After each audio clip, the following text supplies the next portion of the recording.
નમસ્કાર, પ્રણામ મિત્રો. જય માતાજી, જય શ્રી કૃષ્ણ. મિત્રો, આજની વાત તમને ચોક્કસ પસંદ આવશે. એક વાર સાંભળવા નમ્ર વિનંતી છે. તમારો વધારે સમય ન લેતા ચાલો સાંભળીએ આજની વાત. કાયરાએ પોતાની બેગ પેક કરી આંખોમાં આવી ગયેલા આંસુ લૂછી નાખ્યા ને મન મક્કમ કર્યું. રાતના 11 વાગી ગયા હતા. કાયરાના ઘરમાં નીરવ શાંતિ હતી. તેના મમ્મી પપ્પા ગાઢ નિંદ્રામાં હતા. કાયરા તેમનું એકમાત્ર સંતાન હતી. કાયરા પોતાના રૂમમાંથી બહાર આવી. કૌશિક ક્યારનો તેને કોલ કરી રહ્યો. કાયરાના સાયલન્ટ મોડ પર મૂકેલા ફોનની સ્ક્રીન પર કૌશિકનું નામ ઝબકી રહ્યું. કાયરાએ તેનો ફોન કટ કર્યો ને મેસેજ કર્યો, આઈ એમ કમિંગ. કાયરાના એક હાથમાં બેગ, ખંભે હેન્ડબેગ અને એક હાથમાં ચિઠ્ઠી હતી. તે પોતાના મમ્મી પપ્પાના રૂમમાં ગઈ. તેણે ચિઠ્ઠી તેના પપ્પાના ટેબલ પર પડેલા મોબાઈલ નીચે રાખી. એક નજર પોતાના મમ્મી પપ્પા પર નાખી. તે બંને ગાઢ નિંદ્રામાં હતા. તે ભારે હૈયે ઘરની બહાર નીકળી ગઈ. કૌશિક કાયરાની રાહ જોતો તેના ઘરથી થોડે દૂર ઊભો હતો. કૌશિક અને કાયરા કોલેજમાં સાથે ભણતા હતા. કાયરા કોલેજના છેલ્લા વર્ષમાં હતી, જ્યારે કૌશિકે MBA ના લાસ્ટ યરની એક્ઝામ આપી દીધી હતી. બંને એકબીજાના ગળાડૂબ પ્રેમમાં હતા. બંનેના પેરેન્ટ્સ બહુ રૂઢિચુસ્ત હતા, એટલે બંનેએ ભાગી જવાનું નક્કી કર્યું ને કોર્ટ મેરેજ કર્યા. પછી જ ઘરે વાત કરવાનું નક્કી કર્યું. જીન્સ અને લાંબી કુર્તી અને માથે દુપટ્ટો ઓઢી કાયરા કૌશિક પાસે આવી. લાંબી, પાતળી અને રૂપાળી કાયરા બહુ જ સુંદર હતી. તેના આંખો ખૂબ જ સુંદર અને ભાવવાહી હતી. અત્યારે તે આંખોમાં ઘેર ઉદાસી છલકાઈ રહી હતી. તે કૌશિક પાસે આવીને તેને ભેટીને રડવા લાગી. કૌશિકે તેને સમજાવતા કહ્યું, આપણે જલ્દી પાછા આવી જઈશું ને તેમની મનાવી લઈશું. એકવાર આપણે કોર્ટ મેરેજ કરી લઈએ, પછી તેમને મનાવી લઈશું. કાયરા કૌશિકથી અલગ થઈને આંસુ લૂછી નાખ્યા. કૌશિક પોતાના મિત્ર કેશવની ગાડી લઈને આવ્યો હતો. બંને તેમાં અમદાવાદ જવાના હતા. ત્યાં એક મિત્રના ઘરે રહેવાના હતા. કાયરા ગાડીમાં બેસી ગઈ. વરસાદ આવવાની તૈયારી હતી. કૌશિકે ગાડી ભગાવી દીધી.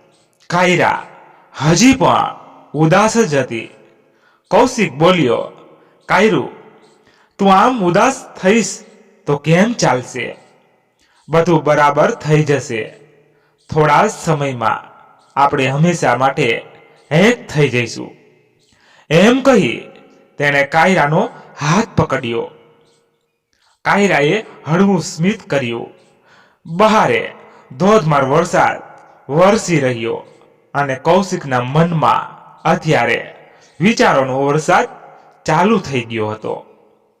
તે કાયરાને પ્રેમ નહોતો કરતો, પણ તે બસ તેની સાથે મોજ મજા કરવા માંગતો હતો. તેણે આની પહેલા પણ ઘણી છોકરીઓ સાથે મોજ મસ્તી કરી હતી અને પછી તેને છોડી દીધી હતી. પણ કાયરા અલગ હતી. તે મેરેજ પહેલાના શારીરિક સંબંધ માટે તૈયાર ન હતી. એટલે કૌશિકે આ ભાગવાનું નાટક રચ્યું હતો. કૌશિક કાયરાને અમદાવાદ લઈ જઈ તેનું યૌવન માણી તેને છોડી દેવાનો હતો. તે તેની સાથે મેરેજ કરવાનો ન હતો. તેના તો પહેલેથી કેનેડા જવાના વિઝા આવી ગયા હતા. તે થોડા દિવસોમાં કેનેડા જતો રહેવાનો હતો. તેને કેનેડા જતા પહેલા કાયરાનું યૌવન માણી લેવું હતું. અત્યાર સુધી તેને મળેલી બધી જ છોકરીઓ કરતા કાયરા અલગ હતી. તેની ચહેરા પર અલગ પ્રકારની માસુમિયત દેખાતી હતી. કૌશિકનું દિલ કાયરા તરફ ખેંચાતું હતું, પણ તે કોઈ એક સંબંધમાં બંધાય એવો વ્યક્તિ ન હતો. તે આ બધા વિચારોમાં ખોવાયેલો હતો. ત્યાં અચાનક ગાડીમાંથી અવાજ આવ્યો ને તે આંચકા સાથે ઊભી રહી ગઈ. કાયરા ગભરાઈ ગઈ. તે બોલી, શું થયું? ગાડી કેમ બંધ થઈ ગઈ? કૌશિક બોલ્યો, હું ચેક કરી જોઉં. બહાર બહુ અંધારું હતું ને ધોધમાર વરસાદ વરસી રહ્યો. કૌશિકને ગાડીમાંથી એક ટોર્ચ મળી. તે ટોર્ચે લઈને ગાડીની બહાર નીકળ્યો ને જોયું તો બંને આગળના ટાયરોમાં પંચર હતું. તેને ગાડીની ડિક્કીમાં જોયું તો એક જ સ્પેર વ્હીલ હતું. તે આખો વરસાદમાં ભીંજાઈ ગયો હતો. તેણે આજુબાજુ જોઈ રહ્યો. એક વીજળીનો કડાકો થયો ને તેનું ધ્યાન ત્યાં લગાવેલા બોર્ડ પર પડ્યું. તે બોર્ડે પર વેલકમ હોટલ લખેલું હતું. તે ત્યાંથી થોડી જ દૂરી પર હતી. તે ગાડીમાં આવ્યો ને કાયરાને બધી વાત કરી. તેણે કહ્યું, આપણે આજની રાત વેલકમ હોટલમાં રોકાઈ જઈએ. સવારે ગાડી રિપેર કરાવી નીકળી જઈશું. કાયરાએ સહમત આપી દીધી.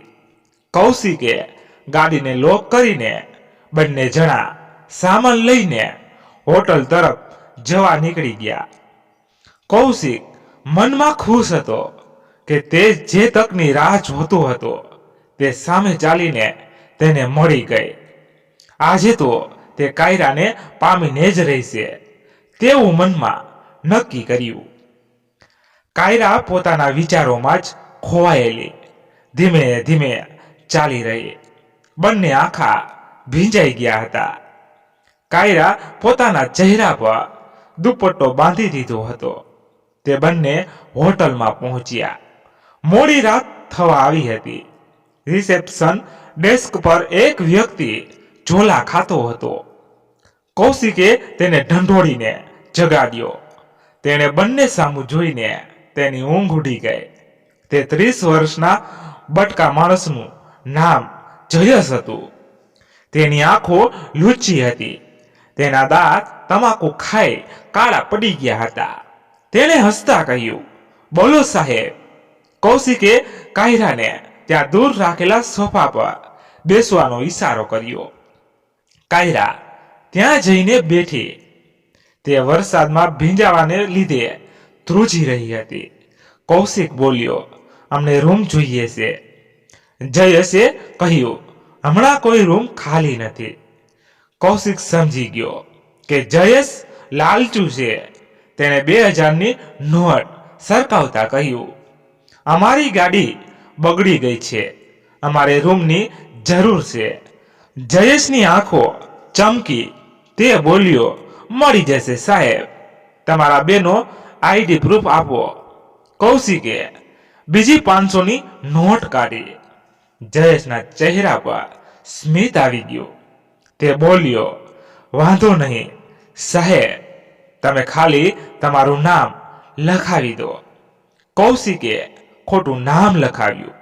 જયેશે કૌશિકને ધીમા અવાજે કહ્યું, પણ સાહેબ, હું તમને એક વાત કહી દઉં. અત્યારે આ હોટલમાં એક જ રૂમ ખાલી છે. Room number 21. તે રૂમમાં એક ગાંડી સ્ત્રીએ આત્મહત્યા કરી હતી. ત્યારથી તે રૂમમાં કોઈ રોકાતું નથી.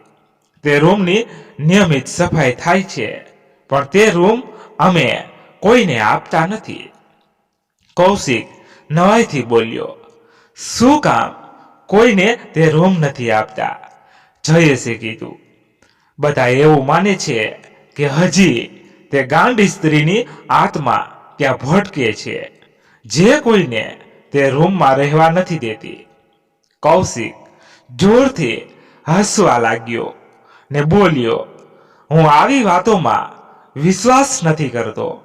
મને તે રૂમ આપી દો. જયેશે ગભરાતા કહ્યું, જો સાહેબ, આ કહેવાની મારી ફરજ હતી. પછી તમારા લીધે મારી નોકરી પર કોઈ જોખમ ન આવે. કૌશિકે બીજી 500ની નોટ આપીને કહ્યું, જલસા કર દોસ્ત, તારી નોકરી પર કોઈ આંચ નહીં આવે. સવારે તો અમે જતા રહીશું. જયેશ રૂપિયા જોઈ ખુશ થઈ ગયો. તેણે રૂમની ચાવી આપી દીધી. કૌશિક બોલ્યો, મારી ગાડીમાં પંચર થયું છે, કોઈ મેકેનિક હશે આજુબાજુ? જયેશે ખુશામત કરતા કહ્યું, અહીં પાસે જ એક મેકેનિકલ છે, તેને હું વાત કરી દઉં છું. સવાર સુધીમાં તમારી ગાડી એકદમ રેડી થઈ જશે. કૌશિકે જયેશને ગાડીની ચાવી આપીને ક્યાં ગાડી પડી છે તે કહ્યું. કૌશિક કાયરા પાસે ગયો. કાયરા બોલી, શું વાત કરતો હતો ક્યારનો? કૌશિક બોલ્યો, આપણને રૂમ મળી ગયો છે, સવાર સુધીમાં ગાડી એ રિપેર થઈ જશે. મને તે માણસ બિલકુલ ઠીક ન લાગ્યો. કાયરાએ ગભરાતા કહ્યું, તું ચિંતા ન કર, હું તારી સાથે જ છું. કૌશિકે કાયરાનો હાથ પકડ્યો ને બંને પોતાના રૂમ તરફ જવા લાગ્યા.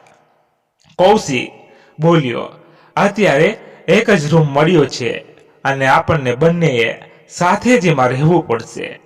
કાયરા સ્મિત આપતા બોલી, મને તારા પર વિશ્વાસ છે. કૌશિક કાયરાનો વિશ્વાસ જોઈ થોડો ઝખવાયો, પણ પછી પોતાની લાગણી પર નિયંત્રણ કરી લીધું. બંને દાદરા ચડી ઉપરના માળે આવ્યા. તે હોટલ 2 માળની હતી. બહુ સગવડો ન હતી, પણ એક રાત માટે રહેવા માટે ખરાબ પણ ન હતી. કૌશિકે રૂમ નંબર 21 ખોલ્યો. એવો હવાનો તેજ ઝાપટો બહાર આવ્યો. કૌશિકે રૂમની લાઇટ ચાલુ કરી. રૂમ ચોખ્ખો હતો. એક બેડ, ટેબલ, ખુરશી, એક કબાટ, એક અરીસો, 2 બારીઓ, અટેચડ બાથરૂમ પણ હતો. રૂમ એકંદરે સારો હતો. કૌશિક મનમાં બોલ્યો, આજની રાત તો જલસો પડી જશે.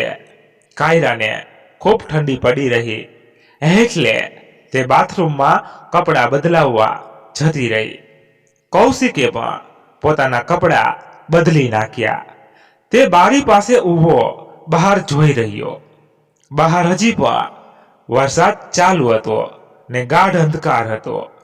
ત્યાં અચાનક કૌશિકને કાયરાની ચીસ સંભળાય ને તે દોડતો બાથરૂમ પાસે પહોંચી ગયો. કૌશિકે બાથરૂમનો દરવાજો પછાડ્યો ને કહ્યું, શું થયું? કાયરા, કાયરા એ દરવાજો ખોલી નાખ્યો ને બહાર આવી ગભરાતા બોલી, મારા પર એક ગરોડી પડી. કૌશિક હસી પડ્યો ને બોલ્યો, એક ગરોડીથી આટલું શું ડરવાનું? કાયરા મોં ફૂલાવીને પલંગ પર બેસી ગઈ. તેણે ટી શર્ટ અને ક્રેપી પહેર્યા હતા. બેસવાથી તેની ક્રેપી થોડી ઉપર ચડી ગઈ ને તેના લાંબા ગોરા અને લીસા પગ દેખાઈ રહ્યા. તેના પાતળા ટી શર્ટમાંથી તેના શરીરના ઉભા સાફ દેખાઈ રહ્યા. કાયરાને જોઈને કૌશિકનું મન લપસી રહ્યું. તેણે પોતાની ચાલ ચાલવાનું શરૂ કર્યું. તે જાણતો હતો કે કાયરા સામે ચાલીને તેનું પોતાનું શરીર નહીં સોંપે, એટલે તે 2 ચોકલેટ લાવ્યો. તેમાંની એક ચોકલેટમાં બેભાન થવાની દવા હતી. તેણે કાયરાની બાજુમાં બેસતા કહ્યું, હવે ગુસ્સે ન થા.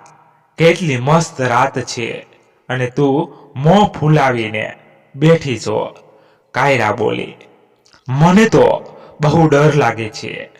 આપણે જે કરી રહ્યા છીએ તે સહી તો છે ને?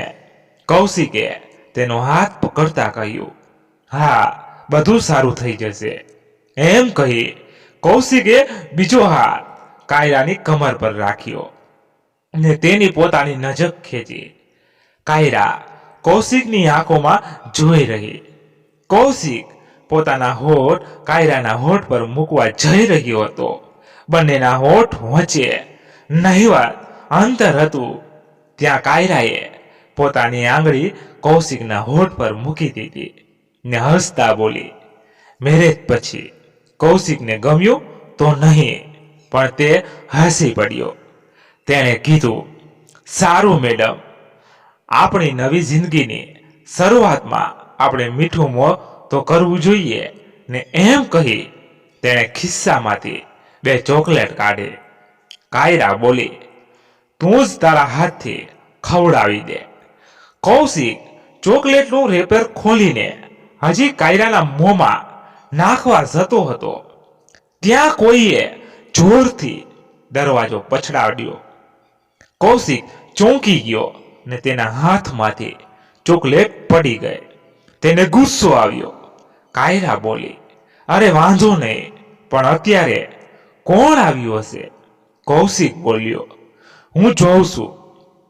કૌશિકે દરવાજો ખોલ્યો તો સામે જયેશ ઊભો હતો. જયેશ ગભરાયેલો હતો. તે બોલ્યો, બધું ઠીક છે ને સાહેબ? કૌશિક બોલ્યો, હા, કેમ, શું થયું? જયેશ બોલ્યો, બાજુના રૂમ વાળાએ મને ફોન કરીને કહ્યું કે તેમને 21ના નંબર રૂમમાંથી કોઈ સ્ત્રીની ચીસ સંભળાય, એટલે હું તપાસ કરવા આવ્યો.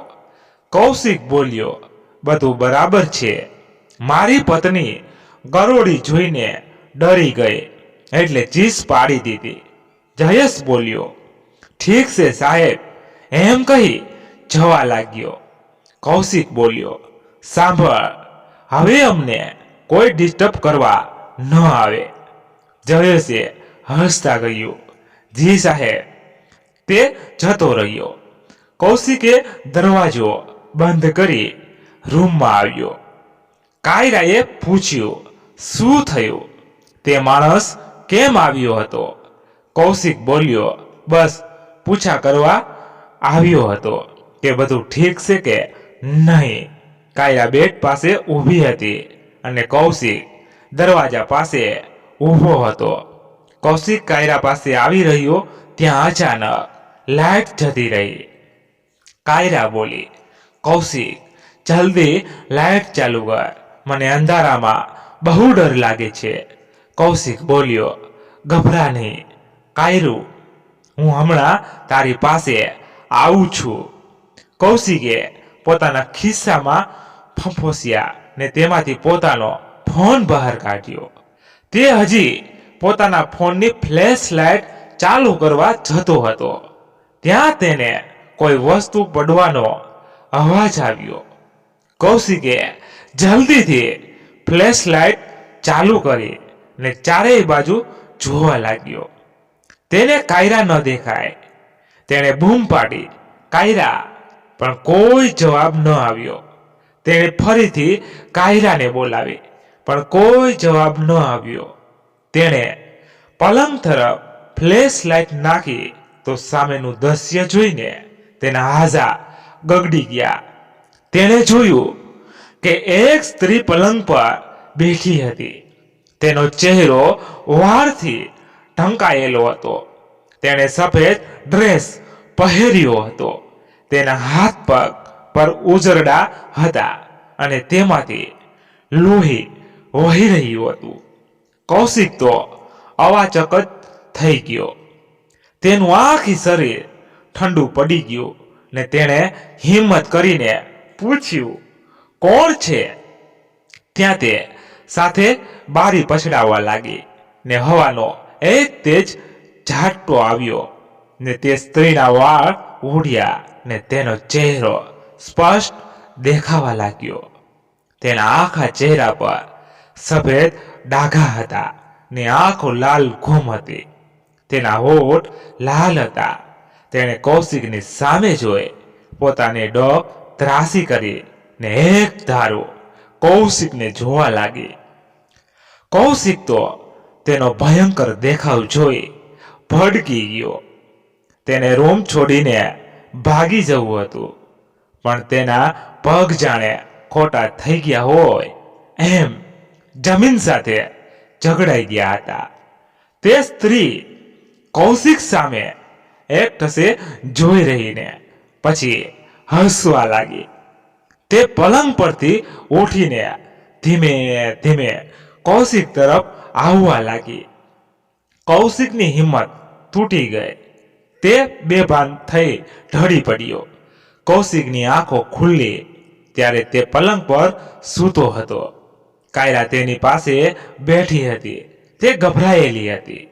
તેણે કૌશિકના કપાળ પર હાથ મૂકી કહ્યું, કેમ છે તને કૌશિક? કૌશિક બોલ્યો, ઠીક છું. તે બેઠો થયો. કાયરા બોલી, શું થયું? તું બેભાન કેવી રીતે થયો? કૌશિકે બધી વાત કરી ને તે પણ કહ્યું જે જયેશે કીધું હતું. કાયરા બહુ ડરી ગઈ. તે બોલી, તે પહેલા કેમ મને આ વાત ન કરી? હું તને આ રૂમ ક્યારેય ન લેવા દે. જલ્દી આપણે આ રૂમ છોડી દેવો જોઈએ. કૌશિકે કહ્યું, હા પણ તું ક્યાં હતી? મેં તને કેટલી વાર બોલાવી તો પણ તે જવાબ ન આપ્યો. કાયરાએ કહ્યું, મારા માથા પર કોઈ વસ્તુ અથડાતા હું બેભાન થઈ ગઈ હતી. જ્યારે મને હોશ આવ્યું ત્યારે તને પણ બેભાન જોયો. હવે જલ્દી કર, આ રૂમમાં રહેવું ઠીક નથી. બંને પોતાનો સામાન લઈ નીચે રિસેપ્શન ડેસ્ક પર આવ્યા. સવાર થવાને હજી વાર હતી. વરસાદ હજી પણ ચાલુ હતો.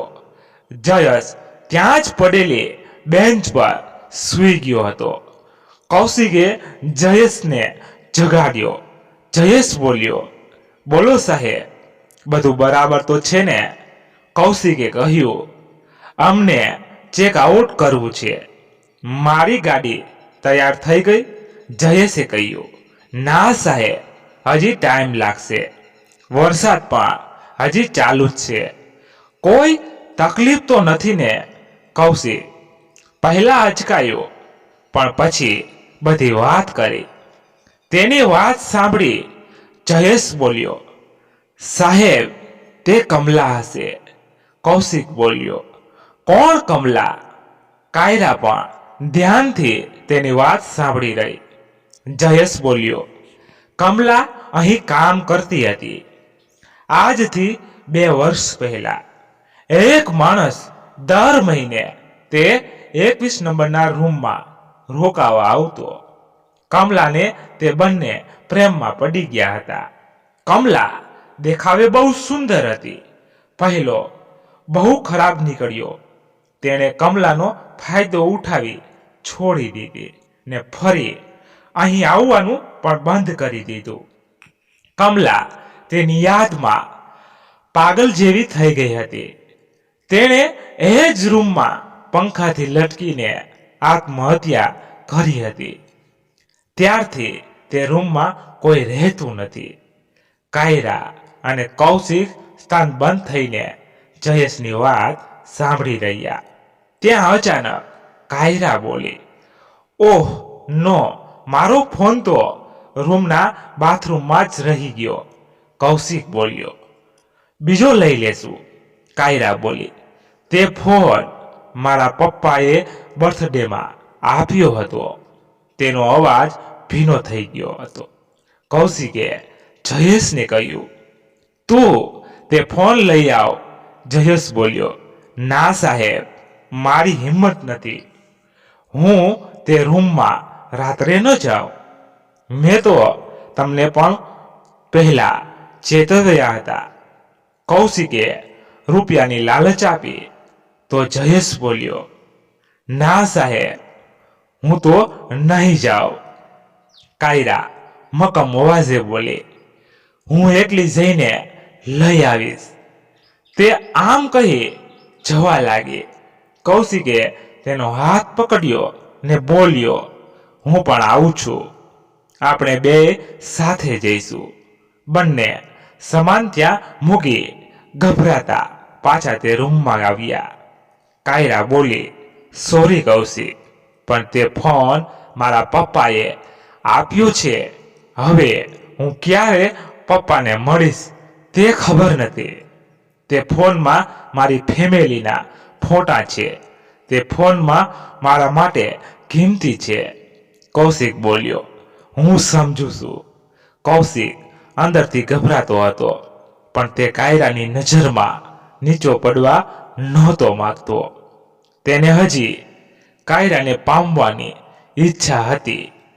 આ બધું થયા પછી તેને કાયરાને પામવાનું વધુ જુનૂન સવાર થયું હતું.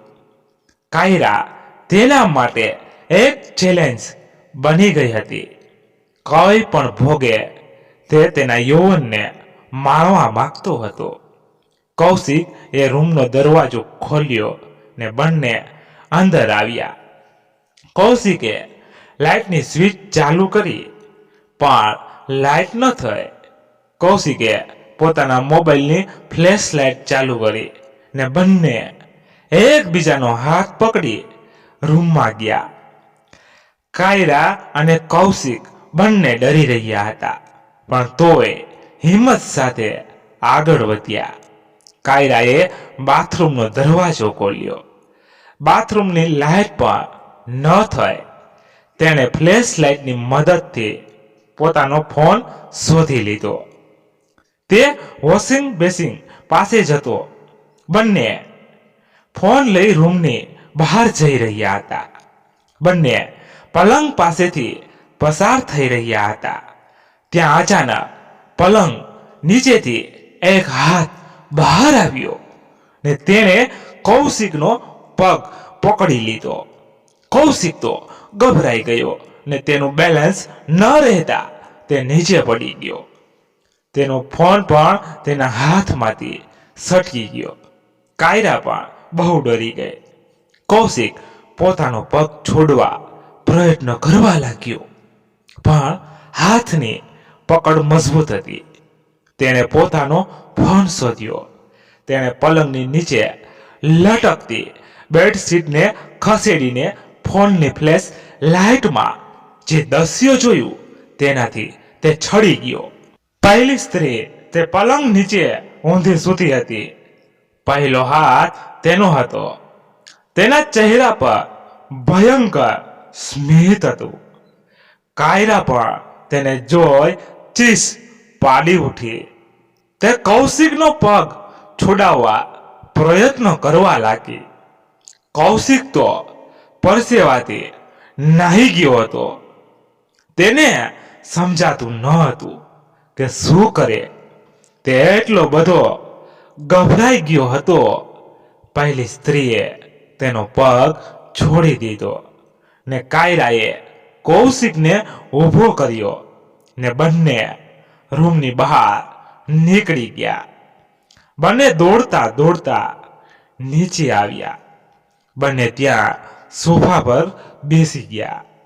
જયેશ બંનેની હાલત જોઈ ગભરાઈ ગયો કે તે બંને માટે પાણી લઈ આવ્યો. કાયરા પાણી પીને થોડી સ્વસ્થ થઈ, પણ કૌશિક મૂળની જેમ બેઠો હતો. કાયરા બોલી, કૌશિક તું ઠીક છે? કૌશિક બોલ્યો, હા કાયરા. તેને ભેટીને રડવા લાગી. જયેશે પૂછ્યું, શું થયું? કાયરાએ બધી વાત કરી. જયેશે કહ્યું, તમે લોકો અહીં જ બેસો, હું મેકેનિકને મળી આવું. તમારી ગાડી રિપેર થઈ છે કે નહીં તે જોઈ આવું. જયેશ જતો રહ્યો. કાયરા કૌશિકનો હાથ પકડતા બોલી, તું ઠીક તો છે ને? હું બહુ ગભરાઈ ગઈ હતી. તને કશું થઈ જા તો હું જીવી ન શકત. એમ કહી તે કૌશિકને ભેટીને રડવા લાગી. કાયરાના આંસુ અને પોતાના માટેનો પ્રેમ જોઈ કૌશિકનું દિલ પીગળી ગયું. તેને પસ્તાવો થવા લાગ્યો. તેને પોતાના પર ધિક્કાર આવવા લાગ્યો કે તે પોતાને આટલો બધો પ્રેમ કરનારી છોકરી જોડે કેટલું ગલત કરવા જઈ રહ્યો હતો. તેની આંખો પણ ભીની થઈ ગઈ. તેની આંખોમાં પહેલી વાર કોઈ માટે પ્રેમ છલકાઈ રહ્યો. તેણે કાયરાને પોતાની બાહોમાં જકડી લીધી ને મનમાં નક્કી કર્યું કે તે પોતાની સચ્ચાઈ કાયરાને જણાવી દેશે. કૌશિકે હિંમત કરીને કાયરાની આંખોમાં જોયું. તે બોલ્યો, કાયરા, હું તને કશું કહેવા માંગુ છું. કાયરા બોલી, હા બોલ. કૌશિક એ કાયરાનો હાથ પકડ્યો ને તેની આંખોમાં જોતા કહ્યું, કાયરા, હું તારી સાથે લગ્ન કરવા નહોતો માંગતો. હું તારો ફાયદો ઉઠાવી તને છોડી દેવાનો હતો. મને તારા શરીરમાં રસ હતો. રૂમમાં તને જે ચોકલેટ હું ખવડાવવાનો હતો તેમાં પણ બેહોશીની દવા મેળવેલી હતી. તે ખવડાવી હું તને બેભાન કરી તને ભોગવીને છોડીને જતો રહેવાનો હતો. મારા કેનેડાના વિઝા પણ આવી ગયા છે. હું થોડા દિવસમાં કેનેડા જતો રહેવાનો છું. આની પહેલા પણ મેં ઘણી છોકરીઓને છેતરી છે. તેમનો લાભ ઉઠાવી છોડી દીધી છે. આટલું કહી કૌશિક અટક્યો.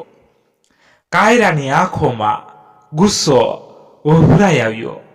તેણે ઝાટકાથી પોતાનો હાથ છોડાવ્યો ને તે ઊભી થઈ ગઈ. કૌશિક પણ ઊભો થઈ ગયો ને તે કાયરા પાસે આવી બોલ્યો, કાયરા, પ્લીઝ મને માફ કરી દે. હું તને સાચો પ્રેમ કરવા લાગ્યો છું.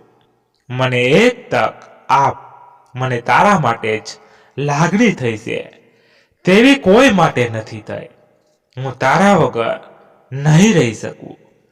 હું કેનેડા પણ નહીં જાઉં. હું હવેથી એક સારો વ્યક્તિ બનીને બતાવીશ. પ્લીઝ તું મને છોડીને ન જઈશ. આટલું બોલતા કૌશિકની આંખો ભીની થઈ ગઈ. કાયરાએ કૌશિક સામે જોયું ને તેને કૌશિકની આંખોમાં પસ્તાવો દેખાયો. તેણે કૌશિકનો હાથ પકડ્યો ને સપાટ અવાજે કહ્યું, ચાલ મારી સાથે.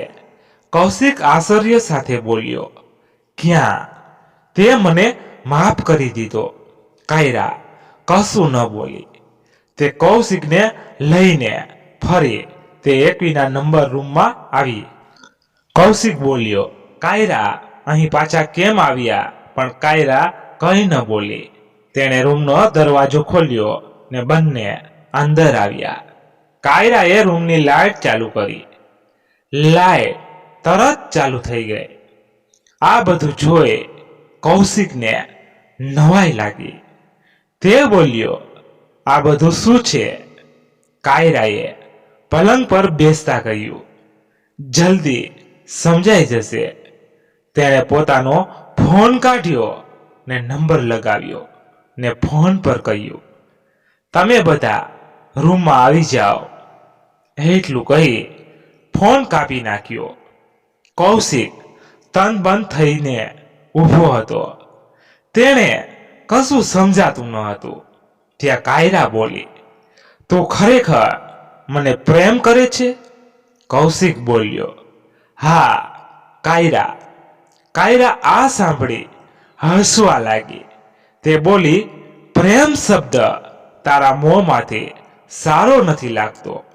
મને તો તારી અસલિયતની પહેલેથી જ ખબર હતી. કૌશિક ચોંકીને બોલ્યો, તો આ બધું?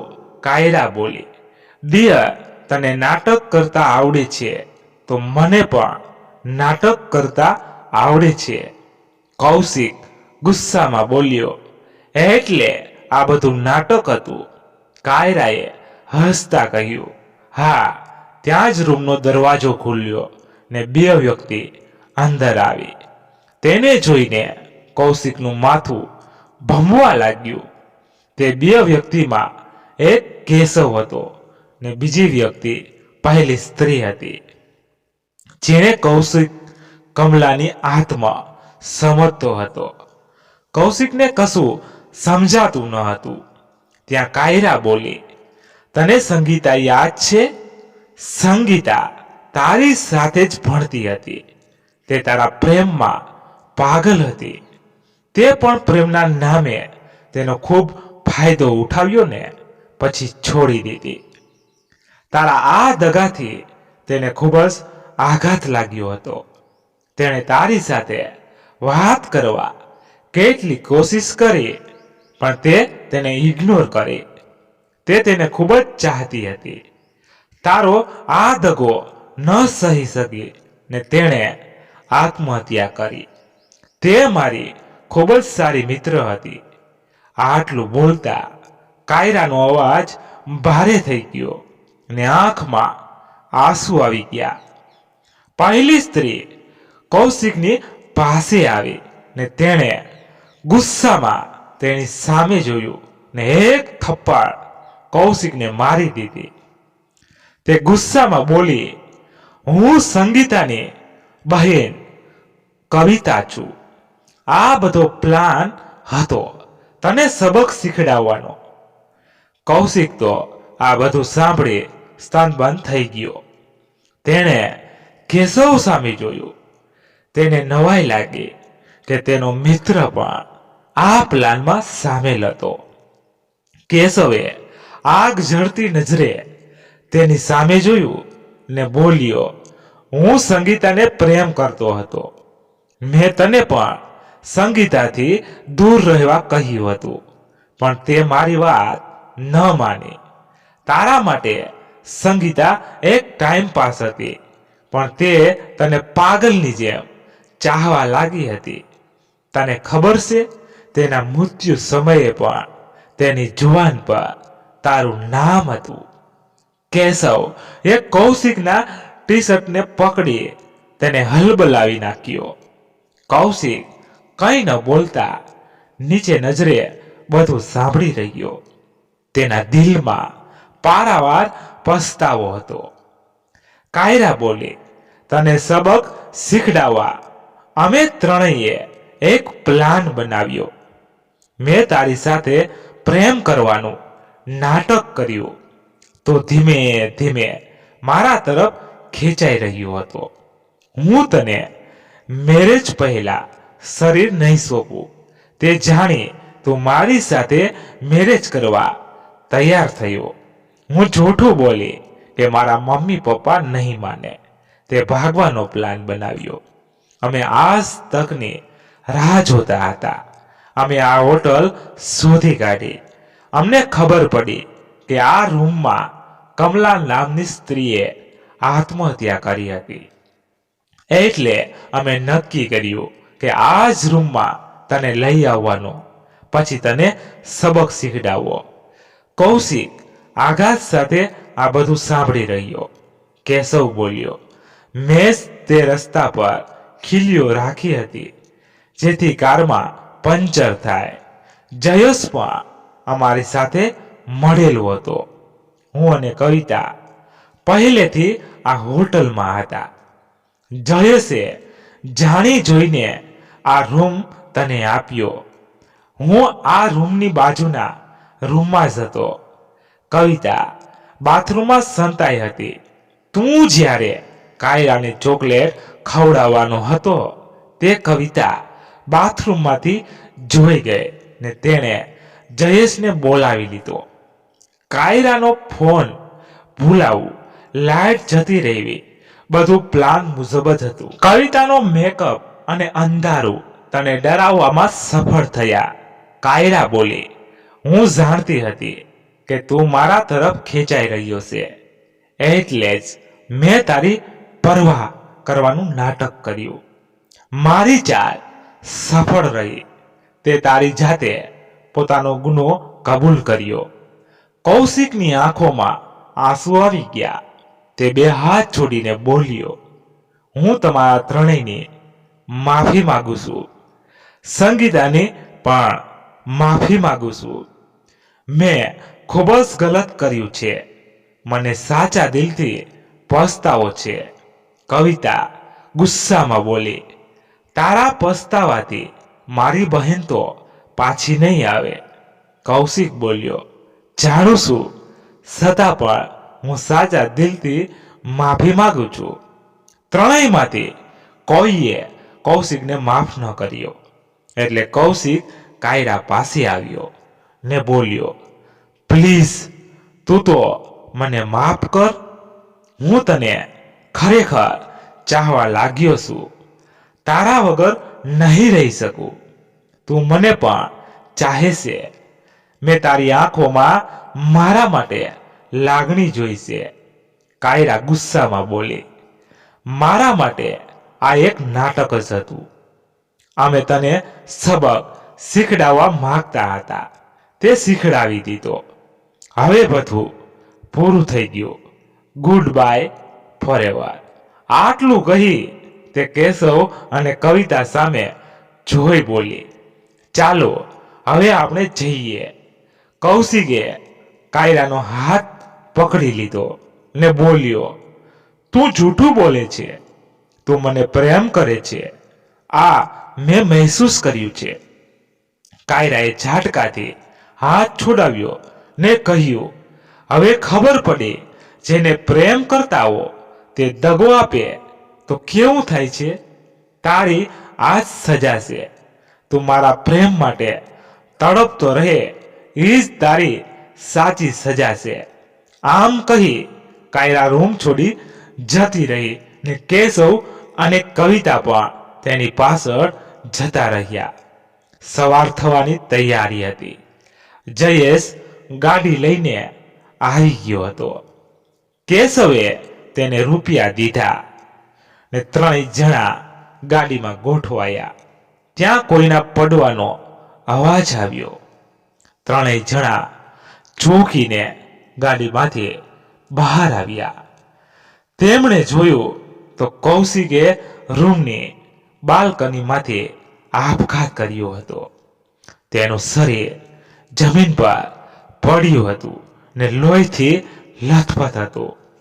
તેને આવી હાલતમાં જોઈને કાયરાની આંખમાં આંસુ આવી ગયા. હોટલમાં રોકાયેલા બધા લોકો ભેગા થઈ ગયા. કેશવે તેને ચેક કર્યો તો તેનો શ્વાસ હજી ચાલુ હતા. તેણે જલ્દી 108માં ફોન કર્યો. કૌશિકને તાત્કાલિક હોસ્પિટલમાં લઈ જવામાં આવ્યો. કાયરા, કેશવ અને કવિતા પણ હોસ્પિટલ ગયા. કાયરાના ફોનની રિંગ વાગી. કાયરા ફોન રિસીવ કર્યો તો તેના પપ્પા ચિંતાથી બોલ્યા, ક્યાં છો બેટા? આમ ચિઠ્ઠી મૂકીને કોઈ અડધી રાતે મિત્રો જોડે જાય? કાયરા બોલી, સોરી પપ્પા, અમારા એક દોસ્ત જોડે દુર્ઘટના થઈ ગઈ. અમે હોસ્પિટલમાં છીએ. બેટા તું તો ઠીક છે ને? હા પપ્પા, તમે ચિંતા ન કરો, હું હમણાં તમને કોલ કરું. કાયરાએ ફોન કટ કરી નાખ્યો. કૌશિકના અંતિમ શ્વાસ ચાલી રહ્યા હતા. તેના મમ્મી પપ્પા ને કેશવ એ ફોન કરી દીધો. ડોક્ટરે પૂરી કોશિશ કરી પણ કૌશિક બચી શકે તેમ ન હતો. તેને હોશ આવી ગયો હતો. તેના છેલ્લા શ્વાસ ચાલી રહ્યા હતા. તેની જુબાન પર કાયરાનું જ નામ હતું. કાયરા, કેશવ અને કવિતા તેને મળવા આઈસીયુમાં ગયા. કાયરા કૌશિક પાસે ગઈ. કૌશિકના કપાળ પર પાટો બાંધેલો હતો. તેના ચહેરા પર ઓક્સિજન માસ્ક હતું. કાયરા બોલી, કૌશિકે એની આંખો ખોલી. તેણે કાયરા સામે જોયું ને પોતાના ચહેરા પરનો માસ્ક હટાવ્યો. તેને ઈશારાથી કાયરાને પોતાની નજીક બોલાવી. કાયરા કૌશિકની એકદમ નજીક ગઈ. કૌશિકે ધીમા અવાજે કહ્યું, મને માફ કરી દે. મારી તારા માટેની ફિલિંગ્સ સાચી છે. કાયરાની આંખો ભીની થઈ ગઈ. તે કૌશિકનો હાથ પકડતા બોલી, મેં તને માફ કરી દીધો. કાયરાએ કેશવ અને કવિતા સામે પણ જોયું. બંનેને કૌશિકની આંખોમાં પસ્તાવો દેખાયો. બંને પણ બોલ્યા, અમે પણ કૌશિકને માફ કરીએ છીએ. આ સાંભળી કૌશિકના ચહેરા પર સ્મિત આવી ગયું. તે કાયરા સામે જોઈ બોલ્યો, મારી એક આખરી ઈચ્છા પૂરી કરીશ? કાયરા બોલી, શું? કૌશિક બોલ્યો, મને જાણવું છે કે તારા દિલમાં મારા માટે શું છે. કાયરા બોલી, કૌશિક, મને પણ તારા માટે ફિલિંગ છે. હું પણ તને ચાહવા લાગી છું. આટલું બોલતા કાયરા રડી પડી. કૌશિક બોલ્યો, હવે હું સુકૂનથી મરી શકીશ. કાયરા કૌશિક સામે જોઈ રહી ને તેને હળવેથી પોતાના હોઠ કૌશિકના હોઠ પર મૂકી દીધા. થોડી વાર બંને એકબીજામાં ખોવાયેલા રહ્યા. પછી કાયરા કૌશિકથી અલગ થઈ. આ કૌશિકની અંતિમ કિસ હતી. 2 મિનિટ રહીને પછી તે મૃત્યુ પામ્યો. તેના ચહેરા પર એક અલગ પ્રકારનું જ સ્મિત હતું. કેશવ અને કવિતાની આંખોમાં પણ આંસુ આવી ગયા હતા. કેશવ એ પોલીસને સમજાવી દીધું કે તે ચારેય પિકનિક પર ગયા હતા ને ગાડી ખરાબ થતા તે હોટલમાં રોકાયો ને ત્યાં કૌશિકનો પગ લપસતા તે અકસ્માતે પડી ગયો. જયેશે પણ આ જ વાત કરી. કૌશિકના મમ્મી પપ્પા આવ્યા ને કૌશિકનો મૃતદેહ જોઈ તેમણે હૈયાફાટ રુદન કર્યું. કેશવ, કવિતા એ તેમને સંભાળ્યા. કાયરાની હાલત પણ ખરાબ હતી. કૌશિકના મમ્મી પપ્પા તેનું મૃતદેહ લઈ ગયા ને તેનું અંતિમ સંસ્કાર કર્યું. હોટલ મેનેજમેન્ટ કમલા અને કૌશિકના અપમૃત્યુ પછી તે રૂમ કાયમ માટે બંધ કરી દીધો. કૌશિકના મૃત્યુના 2 વર્ષ વીતી ગયા હોવા છતાં હજી કાયરાને કૌશિકની યાદ આવે છે. તેને એના મૃત્યુનો ખૂબ પસ્તાવો છે. જ્યારે પણ વરસાદ પડે છે ત્યારે કાયરાને તે રાત અને કૌશિક યાદ આવે છે અને તેની આંખો ભીની થઈ જાય છે. મિત્રો, વાર્તા સમાપ્ત થઈ. તમને કેવી લાગી એ કોમેન્ટમાં કહેજો. પસંદ આવી હોય તો લાઈક શેર કરજો અને ચેનલમાં નવા છો તો ચેનલને સબસ્ક્રાઇબનું બટન દબાવી સાઈડમાં આપેલું ટંકોડીનું બટન દબાવી દેજો, એટલે સૌથી પહેલા તમને વાર્તા સાંભળવા મળતી રહે. તમારું મંતવ્ય જરૂર જણાવજો, એટલે અમને પણ નવી વાર્તા લાવવામાં સરળ પડે. ધન્યવાદ. ફરી મળીએ નવી વાર્તા સાથે. ત્યાં સુધી બધા મસ્ત રહો, તંદુરસ્ત રહો. જય માતાજી, જય દ્વારકાધીશ. હર હર મહાદેવ, મહાદેવ, મહાદેવ. જય શ્રી રામ, જય બજરંગ બલી. મિત્રો, ખાસ નોંધ, આ વાર્તા પૂરેપૂરી કાલ્પનિક છે. તો કોઈ નામ સાથે મેળ આવતું હોય તો પણ એ બધું સંયોગ હશે, તો એ ખાસ યાદ રાખજો. અને મિત્રો, તમારે કંઈ પણ કહેવું હોય, કંઈ અમારી ભૂલ હોય વાર્તામાં, તો અમને ચોક્કસ કોમેન્ટ કરીને જણાવી શકો છો, એટલે અમને પણ ખ્યાલ આવે કે અમારી આ ભૂલ છે. Thank you.